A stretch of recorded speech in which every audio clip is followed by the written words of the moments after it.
Well, Cyberpunk 2077 has been out for almost 5 years as of making this video, and despite it being an offline single-player RPG, it has received so many updates. From the addition of the new apartments, to the paid Phantom Liberty DLC, all the way to the most recent update which added the tram line, new side quests and additional content, this game has continuously improved over time. Now, this is unusual, because most single-player RPGs tend to get a couple of paid-for DLCs, then the studio moves on to new projects. But CD Projekt Red have not just continued to add to the game, but they've done so completely for free. And now it appears it's going to be receiving yet another free DLC, which will include new quests and content. A tweet from Marcin Momart said, "We're not done yet. Stay tuned for more info about the next Cyberpunk 2077 update coming later this month. We'll start spilling the beans closer to the release of patch 2.3. That's its name. So for now, we ask for a bit more patience. Let the team cook." And then we have confirmation here with a release date. Cyberpunk 2077 Update 2.3 drops June 26th. CD Projekt Red has officially confirmed the next major update is coming later this month, with new features and tweaks on the way. Curious to see what CD Projekt Red and Virtuos have been cooking behind the scenes. So Virtuos Studios have been confirmed as having a hand in this new project, and they've been adding new content to Cyberpunk already. Now, Virtuos Studios have worked on many games over the years, but their most recent famous work is of course the Oblivion Remaster. Bethesda worked directly with the studio and gave them full permission to remaster the entire original 2006 classic, of which they did to perfection. Now, just in regards to Cyberpunk, Virtuos senior writer updated their LinkedIn profile, and that actually spills quite a few secrets on what to expect from this new DLC. In his profile, he states experience as analyzed existing Cyberpunk character voices to inform writing their dialogue in multiple new side quests, coordinated with the narrative designer to conceive, write and polish side quests for upcoming DLC releases, worked with the English adaptation specialist to ensure all in-game dialogue and text adhered to English/American, like it's two different languages, and Cyberpunk standards using Red Engine tools.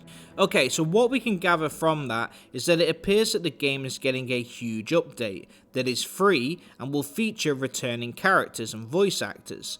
Now, I love Cyberpunk, but one of the things with that game is once you've done a side quest chain with a character, example being Panam, once it's all said and done, it would come to an end. It would appear that if they are adding new side quests and making sure old character writing matches up, well, it appears they'll be adding new quest chains for characters that we've met before in-game. Either way, the main takeaway is that there is a new free update coming to Cyberpunk, which will include new quests, fully voice acted with new and returning characters, and it's coming on June 26th, with the title of Patch 2.3. Now, this all makes sense, as from day one of Cyberpunk's launch, CD Projekt Red have always managed to update this game, and add to it completely for free. With it now coming to the Switch too, traffic and interest in this game has been reignited, and it's clear that they want to make the most of that. I also genuinely believe that they are very proud of the game in its current state and want to keep improving it. I love this attitude from the studio, and they did the same with The Witcher 3 as well. That game came out in 2015 and received free updates, 2 major paid-for DLCs in Hearts of Stone and Blood and Wine, but The Witcher 3 Wild Hunt also received a free next-gen update in 2022. This update enhanced the game with improved graphics, faster loading times, and various quality of life improvements. It also added new content like a new quest, new gear and cosmetics. They added new outfits for Geralt, some new character models that were inspired by the Witcher Netflix show, better graphics, but even more impressively, they added a whole new quest line based in the Devil's Pit. Now, not only was this literally a brand new quest, but it matched the formula of all the large side quests from the original Witcher 3. It had decision making, memorable characters and multiple endings. It also saw a return of Geralt's voice actor, Doug Cuckle, and some of the dialogue options took into account previous actions taken in the base game. So CD Projekt Red have done this before and appear to be doing it again with Cyberpunk. Also, just a quick side note, but apparently a surprise Witcher 3 DLC could be dropping in 2026. Now, just to go back to Virtuos Studios working with Cyberpunk, check out this article. Cyberpunk support is not ending anytime soon. There is no last update, as CD Projekt Red has hired Virtuos Studios since 2.2 to develop updates for possibly years to come. I still think Virtuos has some big plans and we'll see some of their best work in 2.3 on June the 26th. So all in all, Virtuos have been working directly with CD Projekt Red on Cyberpunk for quite a long time. Patch 2.2 added new features like the ability to customize your character more, paint your vehicle, new photo modes, and the ability to ride along with Johnny. So they've not only worked on Cyberpunk for a while, but they've also done some successful work. Now, this is something that we've not seen in a long time. We see online MMOs constantly receive updates, as they tend to have paying customers every month, so they want to give them new content to keep them there, so that they can make more money. That makes sense, but this new relationship between Virtuos and CD Projekt Red is something that I haven't seen before. Single player games just don't usually get constant updates over time, and definitely not for free. I mean, besides making new content to improve the game in order to garner a better reputation and make the game more appealing to new players, I can't really see any other reasons to keep dropping free new content. I'm definitely not complaining, but it would appear that Virtuos have found a brand new role in the video game industry. After working directly with Bethesda and releasing the Oblivion Remaster, they managed to make an old game relevant again. It brought the 2006 classic back to life and thrust it straight back into the spotlight. The game had over 4 million players within 24 hours of launching, and many are still playing the game to this day.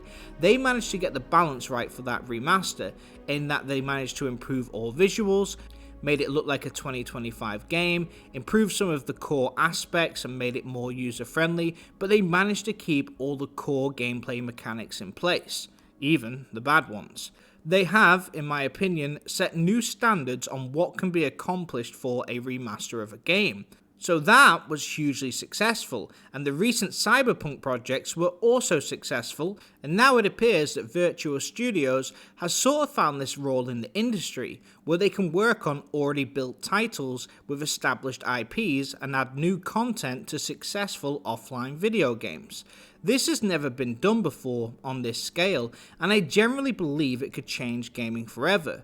Usually, when a single player video game releases, it'll be hot for a while. Then it will see a drop in player count. It will see a couple of boosts over time as major DLCs drop, but overall they will slowly lose interest and relevancy.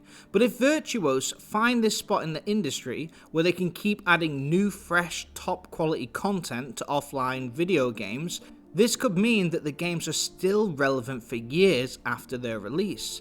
Imagine if Red Dead Redemption 2, for example, received new content every 6 months or so, a side quest here or a new story there. It would mean that people would keep revisiting the game and replaying it. Games like Elden Ring could keep adding new dungeons, new boss battles, and players could always keep coming back. With Oblivion already remastered, Virtuos have confirmed that they're now remastering Fallout 3. So that is 2 games that have been brought back to life and become relevant again. If CD Projekt Red are successful with this update for Cyberpunk 2.3 and Bethesda have success with the Oblivion Remaster, it could change the gaming industry entirely.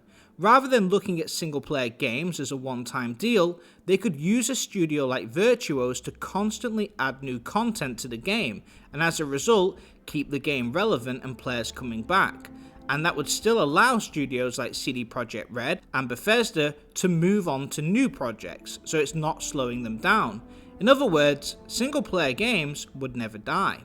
Now the only question is, how do they monetize it? So the Oblivion Remaster did have a price tag of $50, and it sold incredibly well, so the remaster aspect isn't a problem. they can easily recuperate money from any remaster and make it make financial sense. But in regards to Cyberpunk and its free updates, how would they monetize that? Would the continued interest in the game lead to enough sales to cover the costs that Virtuos would charge? Would it keep the game relevant enough that more people keep buying it? Or would some games have to charge a monthly fee? Or maybe a small DLC price like $5? This is the only part I'm not sure of, but judging by the reaction to the Oblivion remake and the fanfare that surrounds the new 2.3 update coming to Cyberpunk, there's definitely a market there. I mean, at this point, maybe more studios will be open to outsourcing work to third-party studios, and we'll see more single-player video games continue to receive updates. Most of us replay our favourite games time and time again, but this would give us even more reason to return. It's one of the reasons why Bethesda is so successful in keeping players coming back to their games. Bethesda tend to release the game, add a few paid-for DLCs, then they just move on. But their modding fanbase keeps gamers coming back. Skyrim, since its release in 2011, has received over 70,000 mods. That's essentially 70,000 DLC updates, and most of those are completely free. As a result, Skyrim never gets old and can always offer something new for returning players. Skyrim's even getting a massive free fan update for Skyblivion. The same happened with Fallout 4, where we saw Fallout London release recently. That is why Bethesda games are so timeless, because fans essentially do for Bethesda what Virtuos are doing for CD Projekt Red right now. I mean, the dream would be to offer both mods and new content, but Virtuos have shown that they have an incredibly talented team and they haven't missed yet. I genuinely believe that this could change gaming forever when it comes to single player games. If studios like Virtuos can continue to add new content to these offline single player games, then we could see these games thrive for even longer. Now that it's confirmed that we are receiving the new update for Cyberpunk 2077 at the end of June, and that Virtuos will be working even further over time with CD Projekt Red, it is certainly something for us to look forward to. But by working with Bethesda to remaster their classic games, and working with CD Projekt Red to add new content to established IPs, Virtuos have shown that there is a demand for gaming studios who can make content for third parties. This could also change gaming forever for investors, as they constantly overlook single-player video games in hopes of striking gold with an online MMO, like Fortnite.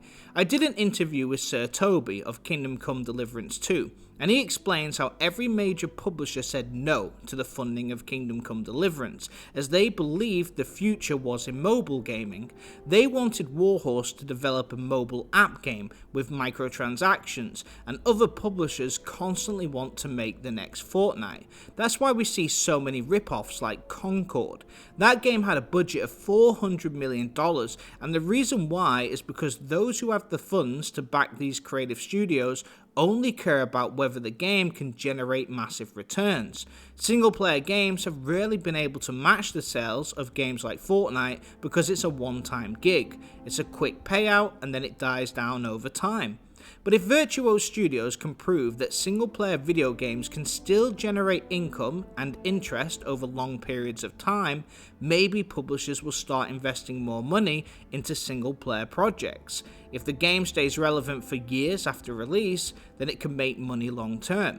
It is for all these reasons that I feel Virtuos Studios' new role can change gaming forever, particularly when it comes to the single-player offline genre. And as a massive fan of the offline open-world RPGs, this fills me with excitement. But anyway, that's it for this one, but what do you guys think? Will you play Cyberpunk when the new update releases? Are you excited about the new Witcher 3 update? Do you feel like this will change gaming forever, or am I completely wrong? Let me know your thoughts in the comments. If you enjoyed the video, please give it the thumbs up, and if you're new here, please consider subscribing. I'm Av Gaming, where we do video game analysis, identifying what makes great games great, and what could make good games great as well. Thanks for watching, Av out.